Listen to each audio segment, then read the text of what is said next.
Good afternoon. I am really excited this afternoon as I'm sitting here having a wonderful chat with Debra Sofia Magdalene. Debra and I met recently through a collaboration call that she hosted, and I found that her capacity to understand people, to empathise with people, was really deep and very special. And I would like to ask her a few more questions to get to know her for my own sake, but also because I feel other people will benefit from what she brings into the world and into the world of entrepreneurs and women. So without too much ado, Debra, would you like to introduce yourself, please, darling? Yeah, thank you. And thank you so much for offering to interview me. I really appreciate this opportunity to share. So I'm Debra Sofia Magdalene, and business background, started off in secretarial services, worked my way up, and then I found that I was executive director at Burnley Enterprise Trust, managing an enterprise agency, helping businesses to start up and grow. And I did a lot of personal development training, specifically with Tony Robbins. I found myself doing his leadership courses and traveling all over the world to study. And then I found myself being inspired by a Women in Business project that we ran. And so I became one of my outputs when I set up Global Hugs, which was my coaching and training business. And I really wanted like my personality to come through with the hugs, because like my mission was all about sharing unconditional love through hugs. And I wanted to get hugs in the title, and I thought, how can I do that in a training company? You know, how can I get hugs into it? And so I turned it into an acronym, and the acronym is Hunger for Unlimited Growth of Self, because it's all about that striving, you know, to learn more and to develop more. Yeah. Well, how exciting. I love that. So let's repeat that again. Hunger for unlimited growth and strength. Of self. Of self. Oh, how wonderful. Just a little point. There is a slight echo, and I don't know if it's the Wi-Fi or something at your end, but there is a slight echo. So if you need to, we'll go back and repeat some questions if I don't hear the answer correctly. Is that okay? I am in a conservatory. I'm actually in Glastonbury, and I'm actually working out of a conservatory, and it is a bit echoey at the moment. I think you've got a beautiful setting. I'm loving the green and everything else behind you. Fantastic. I'm sort of straying off because I really want to know so much about you. Keep distracting myself. So the director of Hugs was part of your own company and organisation that you developed. Yeah. To support businesses and that kind of thing. I love that your journey has been about supporting people. Quite a large proportion of your background is about supporting people. But there was one part where you mentioned about the Tony Robbins and your own personal development. What would you say you gained specifically from training with him and following his programs? Oh, it was huge. I learned so much. You know, I did a lot of inner work, and I've really learned to master my own emotions and choose the response to every situation rather than reacting to whatever life throws at me. And so I'm able to take a step back and look at things and you know, consider them. I'll give you an example of that. When I found out that my husband was planning to leave me for somebody else, it was like, wow, I wasn't expecting that one. Okay, how do I choose to feel about this? And to be able to step back and to consider, if he's wanting to do that, we're going to be meeting each other's needs. So, you know, there's a lot of taking personal responsibility and understanding about the 6 human needs. Yes, huge. Yeah, and I decided, you know, when I evaluated it, I realised that the marriage had way outrun its course, and I decided that he was doing me a huge favour. And also through the training that I did with Anthony Robbins, I knew that I could choose how I felt about it, and I needed an empowering meaning to get me through that difficult time. And so it took me 2 days actually to come up with an empowering meaning for being traded in for a younger model. But and what was the empowering meaning from that for you? That he had set me free, and I could now become the person that I was destined to be. So each time I felt down, or I was thinking about him leaving me, I actually felt really empowered. Really empowered. What from that, really, to come into a realization of the opportunities ahead of you rather than the grief of what you would have lost in that stage. I'm assuming you also did process, or was that something that you found a way of managing as you worked through the issues? Sorry, the grief of it. Or the grief. Yeah. Yeah, the grief. How did you sort of work with that over the time? I kept a journal every night. I wrote in my journal, and I allowed myself to grieve. I didn't try and suppress it. If I wanted to cry, I cried, and I cried a lot. It was like, you know, we've been together since the age of 16. So we've been together a lifetime already, because I was 44 when this was happening. So we've been together really a lifetime in one respect. But I allowed myself to process those emotions, not to keep anything in. And I had a very good support network in terms of my friends. So we had the counselling couch at my friend's house, and I'd go there. I think that is really important, that you, as you said, you know, you don't suppress the emotions.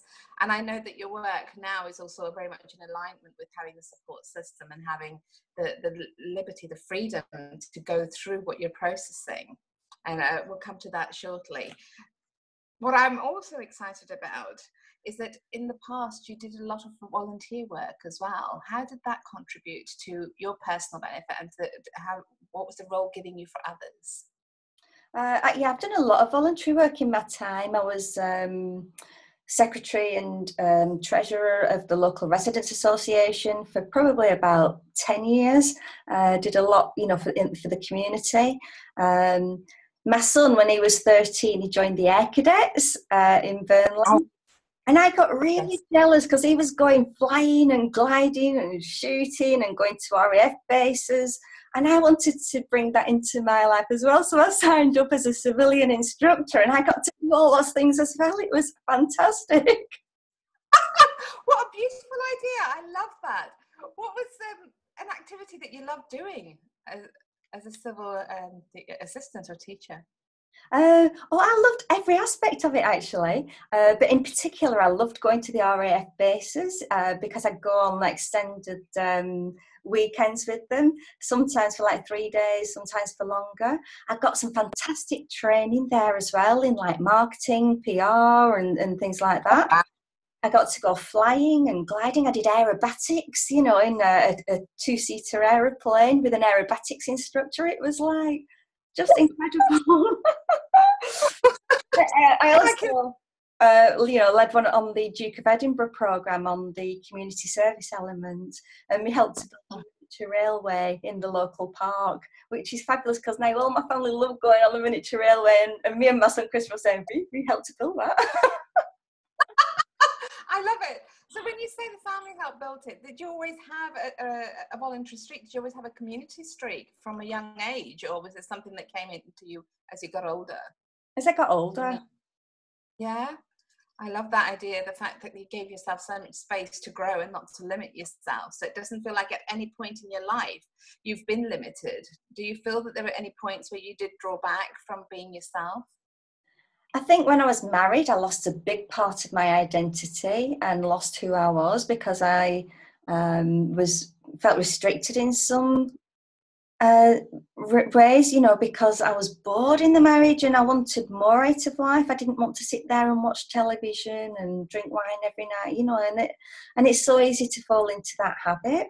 I wanted more out of life, but my husband didn't. Yeah. So we had different needs and different wants.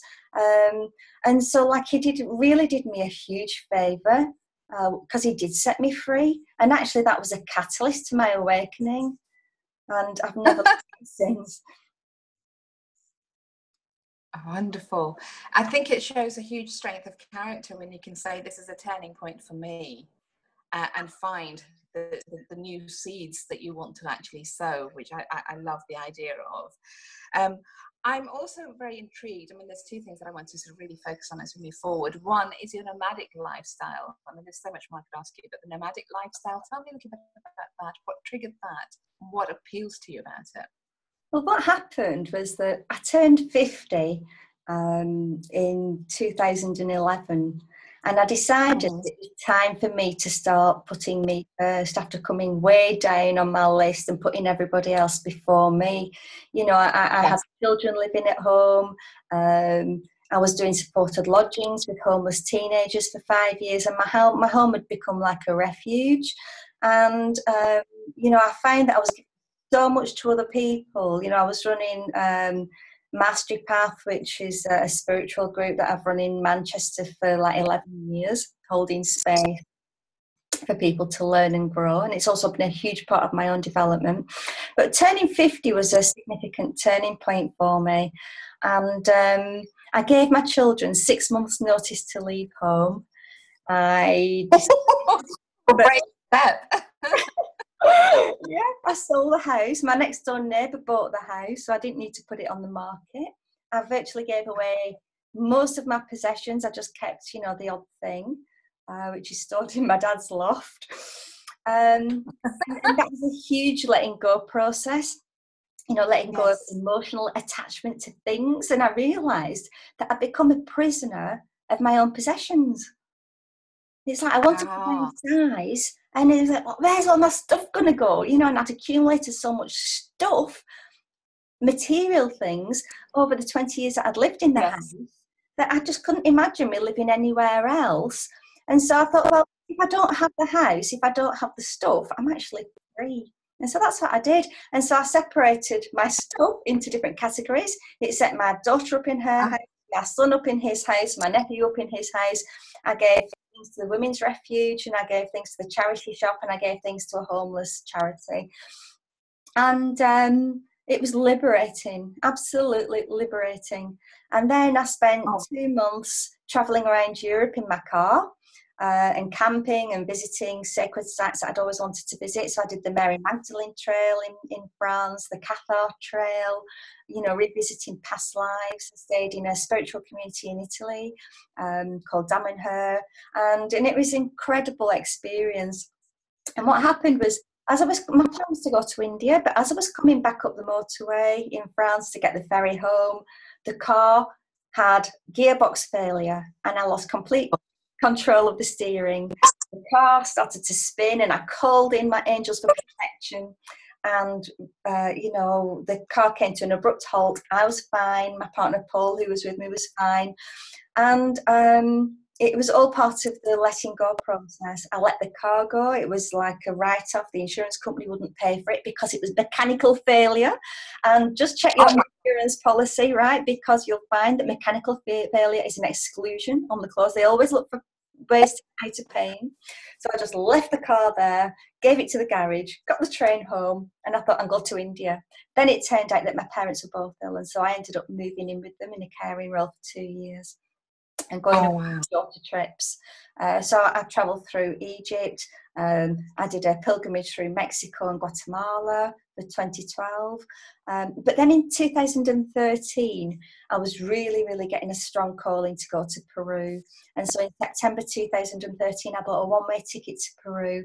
Did a plant medicine retreat in the Peruvian Amazon rainforest with Children of the Sun Foundation, which was the most powerful program I've ever done, where I experienced my multidimensionality as a spiritual being, and that changed everything for me. I had so many realizations and so much growth. And I bought a one-way ticket, and I ended up in South America by myself, backpacking for 11 months, and it was just the best time. Do you ever get any doubts? Do you ever face any fears while you're doing any of these adventures? Because, I mean, to me, they sound like I'm in this flow, which I know that part of the spiritual belief must be this, the flow and the synchronicity is happening and it's the next moment. And it just seems to be the new step unfolds. But at any point, do you get doubts or fears that you have to face within you? No, because I've trained myself. We've got some rain on the conservatory. But no, because I've trained myself. And I actually know that fear is a complete illusion. And it's the love. And my whole being now is about unconditional love. And so I know that fear is an illusion. So if ever I do feel any fear coming up, I just go into that heart space. Can you hear this rain? It's a beautiful background orchestra. Yeah. Reminds me of a session for a client in the car in the thunderstorm here because the Wi-Fi stopped and I had to be out somewhere. So I conducted it in the car with the rain pouring down. But I love the sound of rain. So carry on. So the fear for you is just a condition of the mind that you can actually overcome. It's not something that stops you doubting your choices. Can you hear me? Yeah, so fear for me is a mindful practice. If I find myself going into fear, I look at what's underneath it. Sometimes fear is founded, it could be like there's a danger there. But in most cases, it's actually something that we're creating in the mind. And if we stay in the present moment of now, there's never a problem anyway. And all we have is the now. Yes, absolutely. So you've traveled a lot, you've seen a lot of the world, and you've been in spiritual community. I'm really envious of the Italian spiritual community because I've heard of them and I would love to go and have an experience of that. I haven't been brave enough yet. But is there a core spiritual philosophy that really resonates with you? Well, I was brought up in the Catholic religion and it never resonated with me. And I actually find that when I was in the Amazon rainforest, the root cause of my unworthiness belief, which had been with me really strong from whole life, was actually from Catholicism. And it's in the Mass, you know, you say, Lord, I am not worthy to receive you, but only say the word and I shall be healed. And when you're repeating that time and time again, I am not worthy, the subconscious takes that on as a core belief. And so getting to the root cause of that for me was quite profound. So now I'm not a fan of organised religions. I do see them as limiting. I'm a free spirit. I'm a spiritual being having a human experience, and I don't like to put any restrictions or rules on myself. But I do follow a philosophy that everything is connected, everything in the universe is part of the same energy source. And whatever we're doing to other people, we're doing to ourselves. And this is why, for me, unconditional love and being accepting of everybody and being able to see the greatness in them is so easy, because I've experienced myself in my greatness and I see the greatness in everybody. How fabulous. I love that. So, I could go on, and I really want to, but I know that I want to talk a little bit about your journey to where you are right now. And the main part of what you're doing right now is oils, which is a fantastic subject for me. So do you want to talk to us about how you got into these oils and what attracted you into them? Yeah, when I came back from Peru, you know, I was home free and I moved in with my partner Paul. And for 6 months, I did nothing. I didn't want to take up my coaching and training business again. I was looking for something else. And we were actually offering free hugs at the yoga show in Manchester for 3 days. And my friend Dawn had the doTERRA essential oil stand, and she gave me a peppermint experience. And it was like, wow, what is this? And I could feel this oil working for 2 hours, and it had something special about it. So I kept going back over to the stand over the 3 days of the show and saying, what else have you got? What else can I try? And I was guided to buy one of the little starter kits. So this is actually my kit that I bought following the show, like the top 10 oils that doTERRA sell. And this does away with about 80% of the things that you'd normally buy over the counter. And I thought, well, I'm into natural alternatives anyway, so this would be a really good starter kit to have. And also, because the bottles are smaller, these are small enough for me to take travelling with me, because you can buy them in bigger bottles as well. But the other reason I bought this one is because it was the cheapest kit, and I didn't have any money. I've been travelling South America, but if my intuition is telling me to do something, I always follow it, no matter how crazy it is. I never let money be a barrier. If I'm called to do something, I do it. So I bought the starter kit, and then I wasn't using the oils because, to be honest, I've never really used essential oils before. And then what happened was that I was on the playground with my granddaughter Evie, and I suffered a broken rib. The seesaw, and it, you know, Paul got on one side and it came up and cracked my rib cage. I was in a lot of agony, and as a result of using the oils, within a week of using the oils, I was absolutely fine again. And they said at the hospital it would take between 3 and 6 weeks to heal. So for me, that was my miracle. And then I started to become curious about essential oils, and I started to learn about them. And I'd be cooking and I'd have videos running in the background, you know, on YouTube, learning about them. And then I became obsessed with them, and it's like, wow, these are incredible. And you know, the more I learnt about them, the more impressed I was. And I realised that working in the Amazon rainforest with the plant medicines and seeing how potent they are, but how effective they are as well, has really led me. This is a continuation of that journey. And so my passion now is teaching people how to use essential oils as safe, natural alternatives for their health. Because when we're taking the pharmaceutical drugs, there is a place for that, but the only trouble is that there's side effects to them. And I know from my own family's experience that my mum's on so many tablets because she'll take a tablet which has a side effect, so she gets a tablet for a side effect which produces more side effects, and then they're in this continuous train. Then the body gets toxic, the body can't cope, and then it's really bad. And so I'm passionate really about teaching people about these products, and now it's my full-time business. So when I'm traveling, as long as I've got an internet connection, I can do my business from anywhere in the world. I love that idea. So what plans to travel, just as a bit of a sidetrack, what more plans do you have to travel in the near future, or is that something that's still coming to materialise? Well, on the 26th of December last year, which was 2016, my partner and I, Paul, we changed our relationship status on our 9th anniversary from partners to friends. You know, we've always had a very conscious relationship, and he's like my best friend in the world. But we decided that our relationship had run its course in terms of, you know, being in that intimate relationship in terms of living together. And I moved out on the 1st of January to start a new job as well in house sitting, house and pet sitting, because I'm home free, don't have a house. So I thought that would be an ideal solution, which has actually led to another business. You end up in a beautiful Glastonbury of all. I know. So I call my business Hugs House and Pet Sitting Service, and it's on Facebook.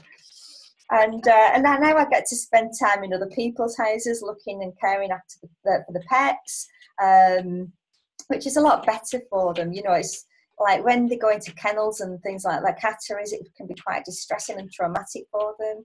So it means that I can go in and provide that loving care for them, and the homeowners have peace of mind because they've got somebody looking after the security of the house, somebody looking after the pets, watering the plants, doing whatever needs doing. So it's working really well. And so far I've done house sits in the UK, and in May, June, I spent 5 weeks in Turkey, in the mountains in Turkey. Which was how beautiful. It was fabulous. And, you know, there's so many synchronicities. You know, I found out that I was living in the heart of the essential oil production area of the whole of Turkey. And my next door neighbour has a friend who owned an essential oil distillery in the same tiny village that I was living at. So now we've got oils samples going to doTERRA, and who knows what could come of that. You know, it might end up with a co-impact sourcing policy which will bring you know, investment and long-term sustainability for the farmers and the distillers in that region. So it's really exciting. Oh, fantastic. I love the way that everything that you love is sort of combining together in what you do now. You know, the traveling, the sort of not being house free, being possession free, you know, following your spiritual path, supporting people, and the oils, of course, are very sort of core to the support. Do you use the oils for the animals? Do you recommend them or use them for animals that you look after, or recommend them for clients? Yeah, definitely. I've used the oils on animals that I've been caring for, like dogs for calming them, lavender oil, or there's an oil that's a blend that doTERRA does that Cesar Millan uses on dogs called Serenity, which is very calming. For ticks, peppermint oil is brilliant at getting ticks off animals. Cats are more sensitive to oil, so you've got to be careful on dilutions, just very, very small quantities. And do research, because you can't use all the oils on animals. And we do classes on essential oils for animals. Yeah, there's a lot of things that you can do to support them. I think it's a good idea before you start using oils for individual as well as pet use that you speak to somebody like yourself who's got the education and the understanding, or do you think people can actually pick them intuitively? What's your best recommendation for that? Well, I think it's really important that people understand about the key things about the safety of essential oils, about sourcing them. The industry isn't regulated, and the FDA say that an oil can be labelled as 100% pure on the bottle, but do you know what percentage it actually needs to contain? Just 3%. 3%. Oh my God. And the rest can be made up of chemicals, synthetics, and this is why it's very, very dangerous to ingest essential oils, because you really don't know what's in there. So the brand that I work with doTERRA, they're all tested, they're all guaranteed to be 100% pure, chemical free, nothing else added to them. And they're all externally tested, not just once, but between 5 and 15 times by Dr. Robert Pappas, who's the world's leading expert in essential oils. And actually, they're the only company that I'm aware of that they've got a website called sourcetoyou.com, where you can put the batch number of the oil in the website. On the bottom of the bottle, you've got the batch number. You can put it in the website, and it'll actually produce the test report for you.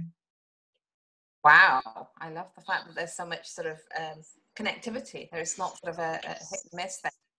Yeah. What's your favourite oil for your health? My favourite oil, do you know, it's really difficult to just choose one because I use them all for different purposes. I've got oils for physical purposes, for emotional purposes, for spiritual purposes. So it's really difficult to just choose one. There are some that I wouldn't be without, and one of them is On Guard, which is the protective blend. And this is actually an oil that I do take with me everywhere, because this one is Sir John Hopkins Hospital in America are doing trials on this because they found that it kills MRSA and other superbugs in less than 10 minutes. So they diffuse it on the wards, and when I'm travelling, I use this on the aeroplane because the air circulation system, you know, people get so sick on planes, so that helps to boost my immune system. But there's others as well that I use all the time, like frankincense, peppermint, lemon, melaleuca, which is a tea tree. I use them every day. They just become part of my life. How fabulous. So when somebody has a consultation with you with the oils, do you sort of look at what's going on for them, or do you just start with a blank sheet? How do you start the consultation? It depends whether I'm doing it face-to-face or over the telephone. If I'm doing it face-to-face, I've got a really neat device actually called an Itovi bioresonance scanner, which is really tiny. And I carry this around with me. And this links to an app on my iPhone. And it's a technology called bioresonance, which is used in fitness devices and medical trackers. So your body's made up of frequencies. The essential oils are made up of frequencies. This matches the two and produces a personalised report for you, which is emailed directly from the app. And then from that, we can look at what's going on physically, but also we can look at what's going on emotionally, because the oils are working at an emotional level, and every physical ailment has an underlying emotional challenge. And so this is a brilliant book called Emotions and Essential Oils. So when we get the personalised report, we're looking here, see what the report is saying, and look at the positive and negative emotions associated with it, and that can be really enlightening. So if I'm doing a one-to-one, I'll do it like that, but if I'm doing it over the phone or via Skype or Zoom, I'll use another app called Modern Essentials, and we'll look at what the physical elements are, we'll look at any emotional challenges that are going on, we'll look at diet, nutrition, and I'll do a consultation that way. And I do a free consultation with everybody who opens up a wholesale account, because when they open up a wholesale account, they've got the opportunity to either just use the products for themselves, to share them with other people, or to actually build a business like I'm doing. Right. So do you have a wide network of people? And being a leader, I can see that you would have lots of people that are wanting to follow in footsteps, but is the network sort of global, or is it local to where you are? Because it can't. No, it's global. Yeah, it's global. It's global, all over the world. You know, I've got people in my business in France, in Canada, you know, in America. It just sort of grows. How do people get hold of you? I'm conscious of the time, but I'm also conscious that we need to get the essentials through. So how do people get hold of you? If they're on Facebook, they'll find me on Facebook under Debra Sofia Magdalene. It's Debra, Sophia with an F, and Magdalene. My essential oil page on there is called Magdalene Wellness. I've got hugs, house and pet sitting services. But if they go to my personal profile, actually they'll see all the links to my pages, because I've got several Facebook pages depending on what support I'm giving to people. They'll also find me on the website, which is www.mastery-path.com, because we're all on this path to mastery, so that's why I've called it Mastery Path. Fantastic. masterypath.co.uk. No, masterypath.com, and also on YouTube got a Mastery Path channel, and if anybody wants any education on essential oils, I do free webinars, or I can send a video link. It's like a secret link that I send to people so that they can learn about the oils. They can watch me teach in a class no matter where they are in the world. So all they need to do is message me or send me an email to deborahmagdalene@gmail.com. Fabulous. So there's lots of channels where people can connect with you. You've got your Facebook pages, you've got your YouTube channel, Mastery Path, and you've also got your website, mastery-path.com. I think that's a great way to be seen. And I'm on LinkedIn and Pinterest and Instagram, although I don't use those as often. Wonderful. Is there anything else that you would like to have share with people? Is there something that you feel that you really want to be talking about or sharing with people at this moment in time?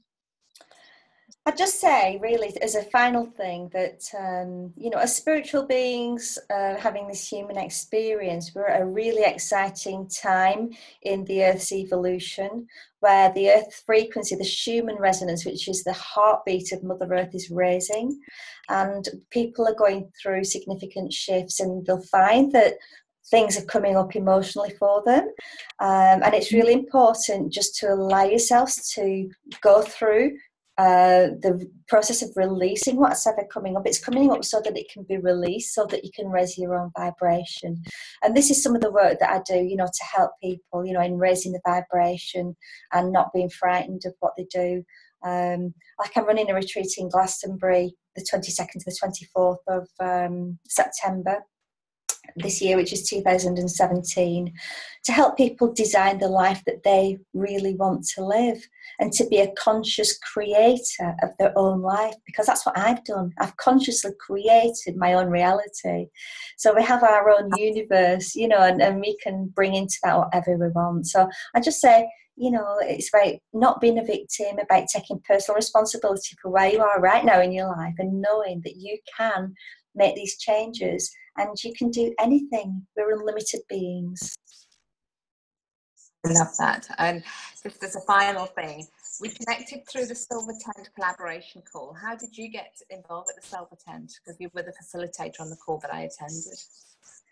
Well, the Silver Tent was set up by Francesca Cassini, who I've known for many years. We met through a global network of entrepreneurs called Excel, I think it was.